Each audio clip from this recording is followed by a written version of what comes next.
3 things you need to know about boundaries. I'm Lisa, Love and Marriage Guide, and this is what I have learned in my 51 years of life and as a marriage and family therapist for over 20 years.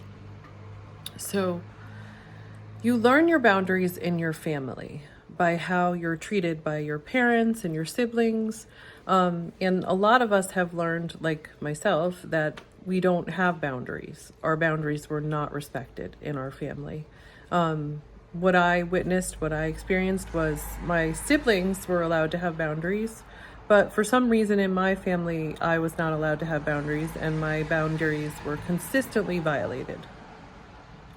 I learned that I had to take care of other people and that it wasn't okay for me to have boundaries, physical or emotional. And the second thing that you need to know about boundaries is that you will also experience the same thing in life.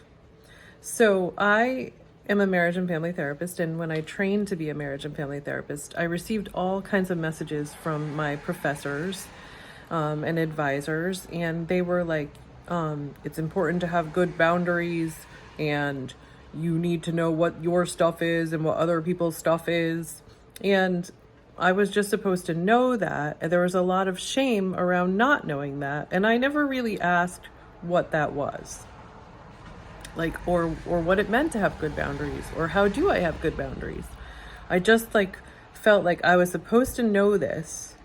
And I worked on all of my stuff in the program that I went to. We did work on all of our stuff. So I was very aware of what my personal issues were, and really did learn not to put them on my clients. You just have to be aware of them. Sometimes they're coming up for you and it's hard not to put them on your clients. But if you're aware that they're your own issues, or if you're aware of what your own issues are, you can at least know that this could be your stuff and not theirs. But there was a lot of shame about not having good boundaries, whatever that meant. So I experienced that. So the second thing that I was saying that you need to know about boundaries is that you are going to get messages from the world about having good boundaries. But if you look out there in the world, there aren't a lot of people that have good boundaries. I mean, look at, for example, at work, like how people work. Like, people work beyond the hours of when they're supposed to work. People take calls at all different times. People take phone calls. People take texts. People don't have good boundaries for your mental health. I think most people that I know don't have good boundaries. Okay, so the third thing that you need to know about boundaries is that you actually know your own boundaries if you listen to your body. And this is the most important thing, right? Because your body will tell you when you're violating a boundary. You'll feel it in your body. You'll feel it in your stomach. You'll feel it in your heart. Your heart will race. You'll feel it in your head. Your head will get stressed. You're going to feel it in your boundary, in your body, when somebody violates your boundaries. So that is the most important thing. That's how you know what your boundaries are. And when you listen to your body, you will, you'll feel a lot better. So when you listen to your body and you set a boundary, I'm going to give you a funny example of that, of how my body set an example this last weekend. I went to a party and people there were telling me, oh, let's do a shot.